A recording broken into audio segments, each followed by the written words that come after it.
એક સત્ય બનેલી ઘટના કહેવા જઈ રહ્યો છું. આ કોઈ દ્રષ્ટાંત નથી, હમણાં બનેલી ઘટના. 10 વર્ષ પહેલાની વાત છે.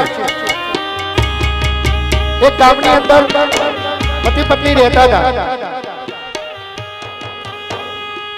બહુ સુખી હતા, સંતાન નહોતું. 80 વર્ષના બા હતા. પતિ પત્ની બે સર્વિસ કરતા. 80 વર્ષના બા. આ બા પરાણે ઘરનું કામ કરે. કોઈ વાર હાથમાંથી વસ્તુ પડી જાય, ડરી જાય, ફૂટી જાય, કઈ વસ્તુ ભૂલી જાય અને પછી આવી ભૂલો થવા લાગી.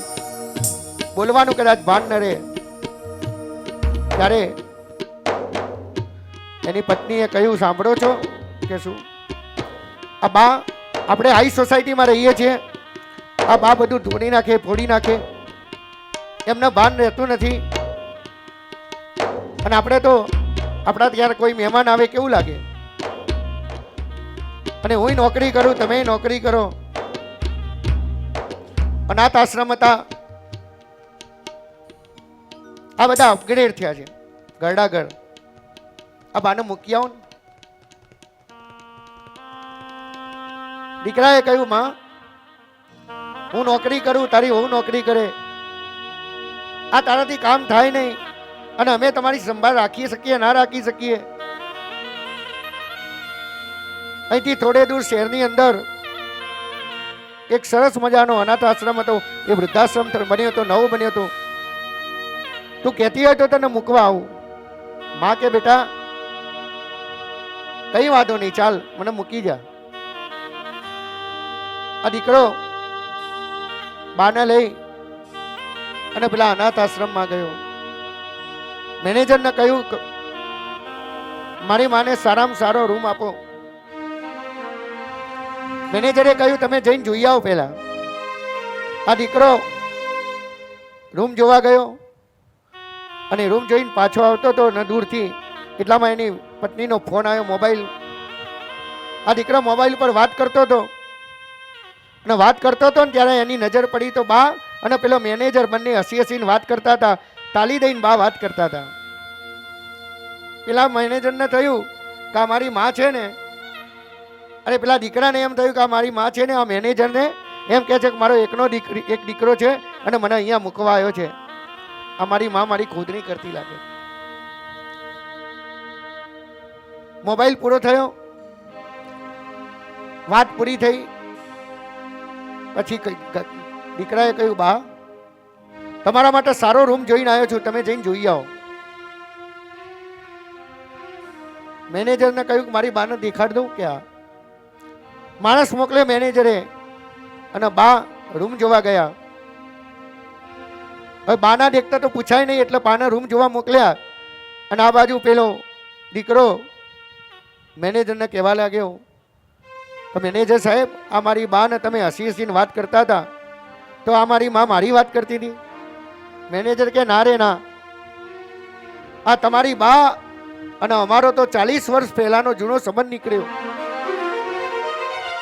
એમ? હા ભાઈ. બાના 2 દીકરા?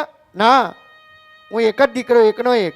અચ્છા અચ્છા, તમે એકના એક દીકરા છો ને બાને તમારી બાને વૃદ્ધાશ્રમમાં મૂકવા આવ્યા છો.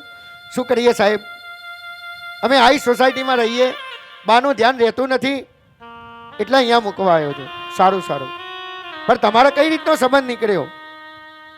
કે સાંભળો, આજથી 40 વર્ષ પહેલા આ એક અનાથ આશ્રમ હતો અને એ વખતે ગામની અંદર કોઈ એક કપલ એક છોકરાને નાખીને જતું રહ્યું હતું, ગટરમાં પડ્યું હતું. કોઈ રાખવા તૈયાર નહોતું ગામમાં અને બધા અનાથ આશ્રમમાં દીકરાને મૂકવા આવ્યા. એ વખતે તમારા બા અને બાપુજી અહીંયા ડોનેશન આપવા માટે આવેલા અને તમને જોયા, કોઈ રાખવા તૈયાર નહોતું. ત્યારે તમારી બા અને બાપુજીએ તમને દત્તક લઈ અને ગોદ લીધા.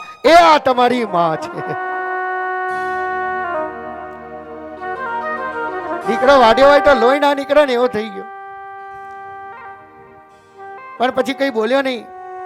જતો રહ્યો. બા રોજ સવારે મેનેજરને પૂછે મારા દીકરાના કઈ સમાચાર છે. મારા દીકરાનો ફોન આવ્યો, મેનેજર કે કોઈ નથી આવ્યો. સમય વીતવા લાગ્યો, 12 મહિના થયા.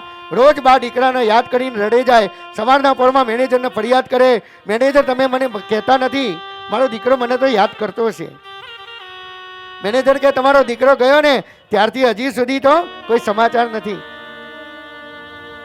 અને પછી એ વાતને પાછા 5-6 મહિના થયા, 1.5 વર્ષ થયું.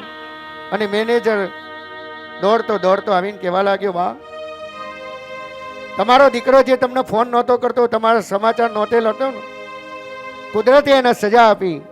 બાકી શું થયું કે તમારો દીકરો ને તમારી વહુ કાર લઈને જતા હતા, ગાડી લઈને જતા હતા, અને અચાનક એક્સિડન્ટ થયો. તમારી વહુ તો ત્યાં ગુજરી ગઈ, પણ તમારા દીકરાને કોમામાં લઈ ગયા છે, આઈસીયુમાં પડ્યો છે. ખાલી સાંભળે છે, બોલી શકતો નથી, ભાન છે, પણ આખા શરીરે પેરાલિસિસ થઈ ગયો છે. ભગવાને એના કર્મનું ફળ આપ્યું. પેલા બા કે મેનેજર એવું ના બોલીશ હો, ગમે તેમ તો એ મારો દીકરો છે. મેનેજર મારે મારા દીકરાની સેવા કરવા જવું છે. મેનેજર કે બા તમે તો કઈ માટીના છો, જે દીકરો તમને મૂકી ગયો, તમારા સમાચાર નથી લીધા, તમને ફોન નથી કર્યો, અને એ દીકરાની સેવા કરવા માટે જવું છે. હા. મેનેજર કે તમારો દીકરો મૂકવા આવ્યો હતો ને, તમારો દીકરો રજા આપે ને તો હું તમને ત્યાં લઈ જાઉં. બા દોડતા ગયા. દીકરો આઈસીયુમાં હતો, આંખો ખુલ્લી હતી, બોલી નહોતો શકતો. બાએ દીકરાને જોયો ને, દોડતા ગઈ અને પોતાનું દીકરાનું માથું ખોળામાં લઈને કહ્યું, બેટા ચિંતા ના કરતો, હું તારી સેવા કરવા માટે આવી ગઈ છું. દીકરાના આંખમાંથી આંસુ જાય છે. મેનેજર કહે છે, ભાઈ આજે તમારી માને તમે વૃદ્ધાશ્રમમાં મૂકી ગયા હતા ને, એ માં તમારી સેવા કરવા માટે મારી રજા આપે છે, આપું? ત્યારે દીકરાના મોઢામાંથી લાળ પડી, બોલ્યો નહીં, પણ આમ ઈશારો કર્યો, હા એને આપો.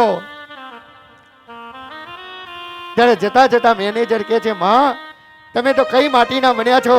જે દીકરો તમને બોલાવતો નતો, જે દીકરો તમને ફોન નહોતો કરતો, એ દીકરાને માટે તમે સેવા કરવા માટે આવ્યા.